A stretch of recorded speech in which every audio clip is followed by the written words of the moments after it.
Bonjour, mon nom est Agnès Boukéram et j'interviewe certains coachs qui sont experts dans leur domaine. Allez-y, regardez les interviews maintenant, puis continuez pour comprendre que malgré le fait qu'il existe différentes techniques de coaching, telles que coach guérisseur, messager, scan thérapeutique, fleur de bac et autres, le plus important reste vos paradigmes et l'image interne que vous avez de vous-même. Cette image interne et ces paradigmes façonnent les résultats que vous obtenez dans la vie, que ce soit dans votre santé, votre bien-être, l'amour, vos relations, votre vocation, l'argent, etc. Je tiens à vous en dire un peu plus sur moi, afin que vous sachiez que je suis une personne réelle. En faisant une recherche sur Google, vous me trouverez. Je suis consultante et animatrice indépendante agréée par l'Institut Proctor Gallagher depuis 2008 et 2019. Je peux vous emmener du bord des possibilités au chemin des probabilités infinies. Vous méritez l'abondance dans tous les domaines de votre vie et je vous aiderai à l'attirer. Je vous aiderai à compter sur votre intuition et votre pouvoir illimité et surtout à y croire. Je sais déjà que vous avez connu des éclairs de connaissances intuitives et de grandes réflexions qui vous ont fait vous demander jusqu'à où vous pouviez aller ici. Je suis ici pour vous aider à raviver cette connaissance innée et cette confiance en soi déjà instillée au plus profond de votre âme. Je vous aiderai à aller de l'avant lorsque vos paradigmes ou votre image de soi préféreront vous abandonner et faire marche arrière. C'est ce qu'on appelle traverser la barrière de terreur. Mon histoire est assez simple. Pour faire court, j'ai été rapatriée en France avec ma famille et il ne me restait plus que 200 € en poche. J'ai malgré cela réussi dans tous les domaines de la vie. J'ai étudié avec Bob Proctor, Sandy Gallagher et certains des plus grands esprits, l'esprit conscient et inconscient, pour comprendre les paradigmes et le potentiel humain. Grâce à cela, j'ai pu surmonter de très grands défis. Je suis en voie de devenir conférencière, enseignante et experte sur l'esprit, le potentiel humain et la réussite. J'ai passé plus de 15 ans en affaires en tant qu'entrepreneur et dans les petites et moyennes entreprises, les spécialistes du marketing de réseau ou les particuliers à réaliser leurs rêves. Regardez les interviews suivantes et posez-vous les bonnes questions. Où vous voyez-vous dans un an? Dans 6 mois, qu'auriez-vous réalisé? À long terme, quel est votre objectif par rapport à cette question? Si vous avez besoin d'aide, réservez un appel stratégique sur le lien qui s'affiche sur votre écran. Sans plus tarder,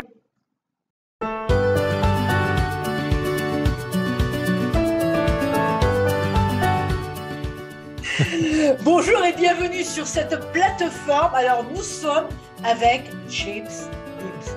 Alors James est un leader. Il a ce truc ninja. Il a l'art de vivre et de penser. Il a plus de 30 ans d'expérience et il a découvert cette pratique grâce au développement personnel. Il est spirituel. Merci. Et il a des intuitions très fortes. C'est-à-dire qu'il peut capter vos vibrations et comprendre ce qui se passe à l'intérieur de vous. Ouais. James vous apprend à être aligné avec vos valeurs, avec qui vous êtes, avec vos dons. Et vous savez, vous avez des dons uniques. Chacun de nous a des dons uniques qu'il faut découvrir et James vous aide à les découvrir. Je sais qu'il a été formateur dans la police, d'où un petit plus encore pour son leadership et pour sa persévérance et vraiment savoir comment atteindre les sommets. Si lui est capable d'atteindre les sommets, pensez-vous qu'il peut vous aider à atteindre les sommets? Absolument. Alors, James, est-ce que j'ai oublié quelque chose? Écoute, tu veux rajouter? Je fais juste une petite, entre guillemets, correction. Je me suis rendu compte que mon art martial, c'était une voie spirituelle et de développement personnel. Et pour moi, c'est très important parce que dans ce que je fais, quand j'accompagne les gens à redessiner leur vie et leurs affaires, je les aide vraiment à travailler en profondeur sur eux-mêmes. Et j'ai inclus cette philosophie de mon art martial. Vous voyez, tout à l'heure, je montrais ici parce qu'il y a mon maître qui m'a appris beaucoup de choses sur cette philosophie. Et je suis quelqu'un qui aime inclure dans ce qu'il propose dans le coaching cette philosophie. C'est vraiment très important. C'est une vision du monde, c'est une façon de penser, de bouger, de respirer. C'est une vision du monde qui me permet d'accompagner les gens de manière un petit peu différente, avec ma propre vision, en incluant cette philosophie très ancienne qui a plus de 2000 ans. Waouh! Waouh, waouh, waouh! Alors, le développement personnel, qu'est-ce que le développement personnel t'a apporté à toi? Comment cela a changé ta vie? Le développement personnel, ça m'a permis de découvrir, sans prétention ce que je veux dire, les dernières failles que je pouvais avoir. Il y a quelques années, j'étais en relation avec une perverse narcissique. Oula.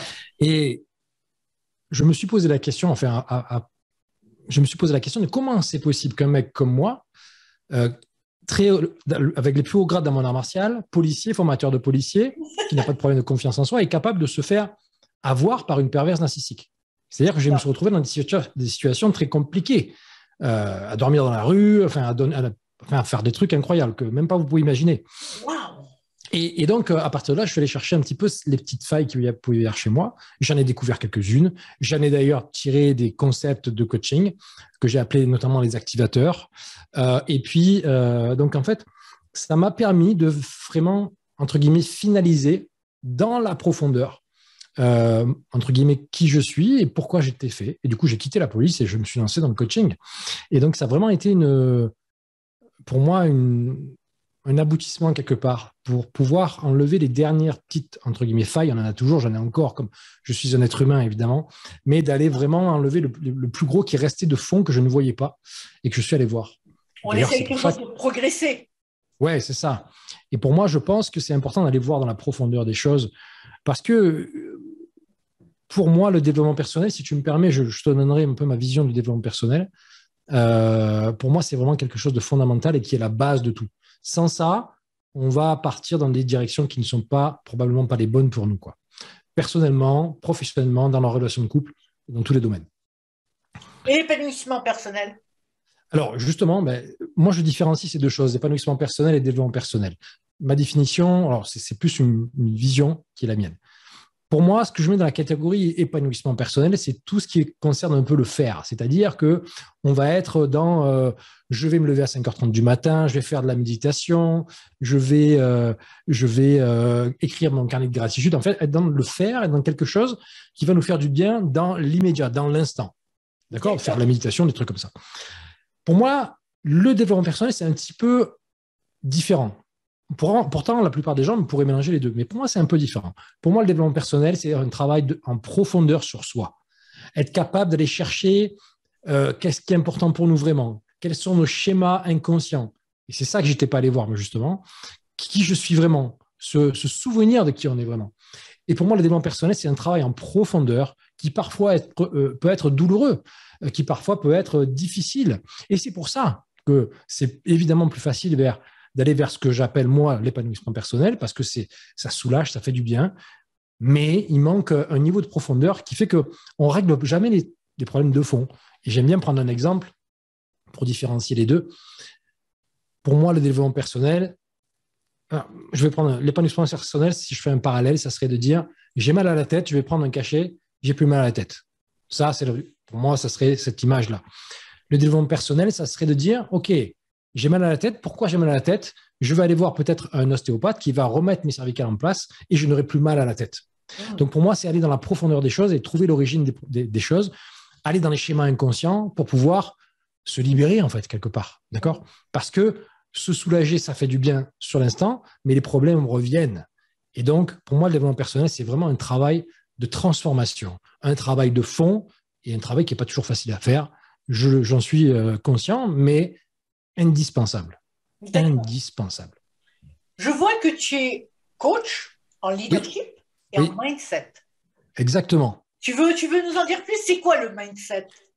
Alors, encore une fois, j'aime bien créer des concepts à travers certaines choses. Pour moi, le mindset, c'est... alors, je vais donner un exemple qui est, pour moi, basé sur mon art martial.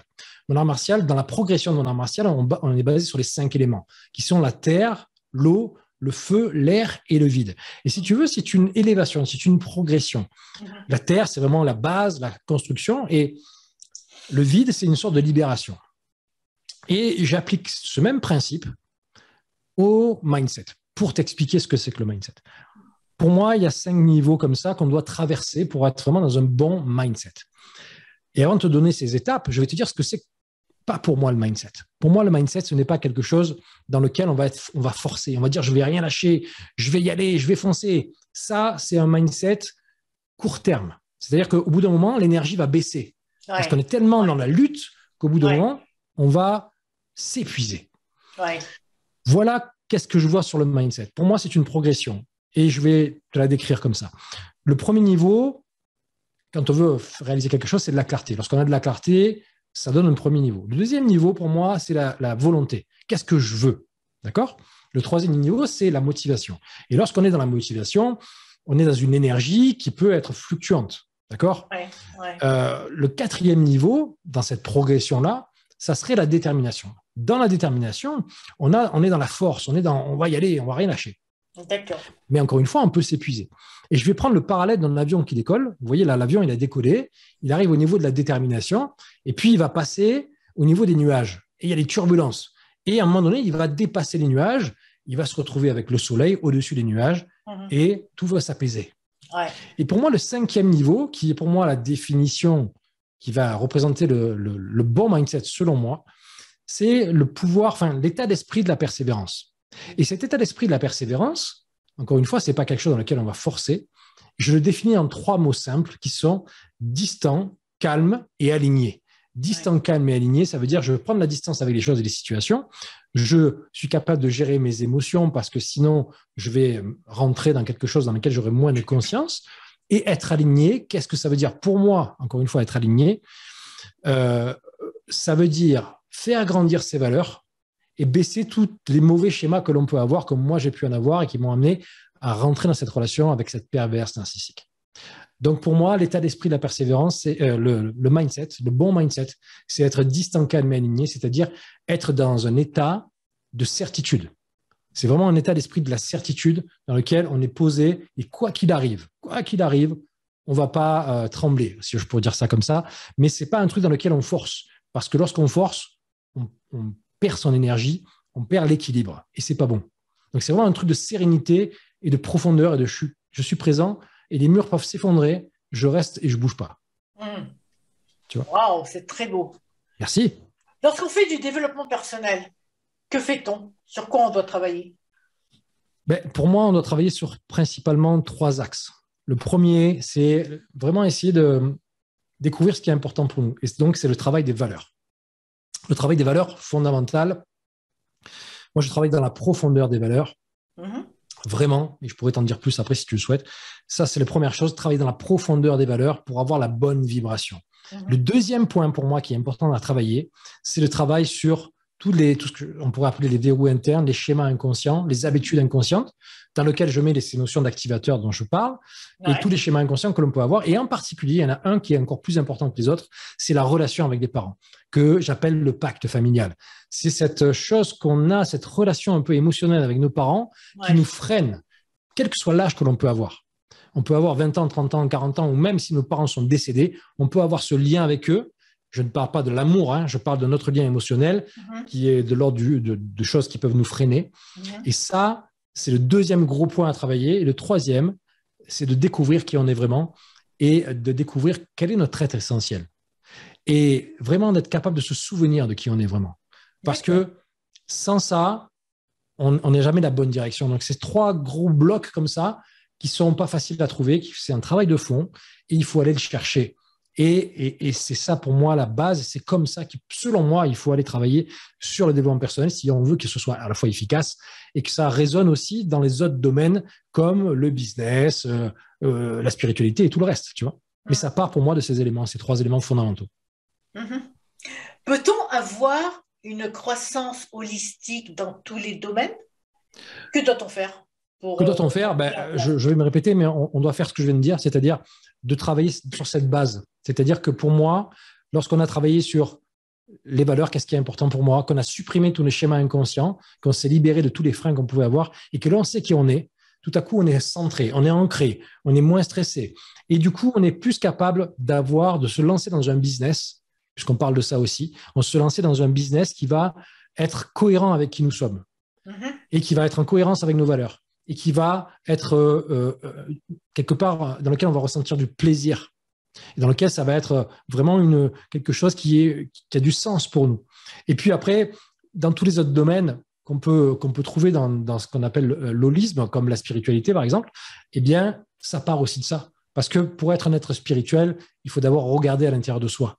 Parce que pour moi, la spiritualité, je vais te donner une définition simple, spiritualité égale contribution. Et la contribution, tu peux la faire que si tu as travaillé en profondeur sur toi. Tu vois, si tu as travaillé en profondeur sur toi, tu peux être cet être spirituel qui va donner aux autres et qui va contribuer. Donc, pour moi, la base, le processus pour créer un business, pour se développer dans l'argent, dans la spiritualité et tous les autres domaines, la santé aussi d'ailleurs, il faut faire ce travail de fond pour se libérer. Et je vais donner un exemple pour la santé parce que peut-être que les gens se disent, mais quel rapport avec la santé? On a tous des schémas dont j'ai parlé un peu tout à l'heure et il y a des schémas qui sont cette notion de faire un effort. Et si, par exemple, on n'a pas travaillé sur ces schémas, eh bien, on peut être dans une forme de résistance. On peut faire du sport à outrance, ce qui fait qu'on va peut-être se blesser au niveau de la hanche, avoir des blessures parce qu'on a trop forcé. Et du coup, c'est à cause des schémas. C'est à cause des schémas. Et donc, pour moi, c'est le premier step, le bloc de base, c'est ce développement personnel profond qui amène à avoir cette croissance holistique et cette croissance dans tous les domaines de notre vie, quoi. Pour moi, c'est ça la base. Je suis en train de penser que veut dire le mot leadership exactement? Pour savoir ce que veut dire le mot leader, donc être un meneur, mais je pense que c'est beaucoup plus que cela. Ouais, pour moi, c'est plus que cela, en tout cas. J'aime bien donner ma vision des choses à moi et les gens, ils en font ce qu'ils en veulent. Tu vois, je suis quelqu'un qui donne et puis les gens, ils interprètent comme ils veulent de ça. Je vais donner ma vision de ce que c'est qu'un leader. C'est pas quelqu'un qui impose quelque chose. Et surtout, un leader, il y a beaucoup de leaders qui s'ignorent, en fait. Tu vois, il y a beaucoup de leaders qui s'ignorent. Pour moi, un leader, c'est quelqu'un qui a pris sa place. C'est quelqu'un qui a grandi, qui a pris sa place d'adulte, tout en gardant son âme d'enfant, etc., mais qui a pris sa place d'adulte et qui a pris sa place dans la vie, dans les affaires, dans les relations. C'est un leader qui prend sa place et qui sait qui il est, qui a fait ce travail dont je parle précédemment encore, parce que moi, c'est la base, et qui est posé et qui sait qui il est. Et si tu me permets, je vais un peu développer en disant que beaucoup de gens s'ignorent là-dessus. Et j'ai une métaphore, moi, c'est cette notion de faire péter la bulle. Beaucoup de gens, c'est encore une fois une image, se retrouvent dans une sorte de bulle. Ils sont dans cette bulle et puis ils sont là, ils ont leur vie. Et puis il y a des personnes qui regardent en haut de cette bulle et qui voient que dans cette bulle, il y a des petits trous de lumière. Tu vois, ils sont là et ils voient, il y a quelque chose. Je sens au fond de moi qu'il y a quelque chose. Et le leader, c'est celui qui sent ça et qui fait le travail nécessaire pour grandir et faire péter cette bulle. Et il y a beaucoup de gens qui s'ignorent là-dessus. Qui pensent qu'ils ne sont pas des leaders parce qu'ils ont des schémas, parce qu'il y a beaucoup de l'autorité extérieure qui leur parle et qui résonne très fort pour eux et qui fait qu'ils ne s'autorisent pas à aller dans cette direction. Et je pense qu'en faisant un travail sur soi, on peut grandir, on peut révéler le leader qui est en nous et probablement qu'il y a des gens qui disent « mais non, mais moi je ne suis pas un leader » parce qu'ils ont ces croyances sur le leadership.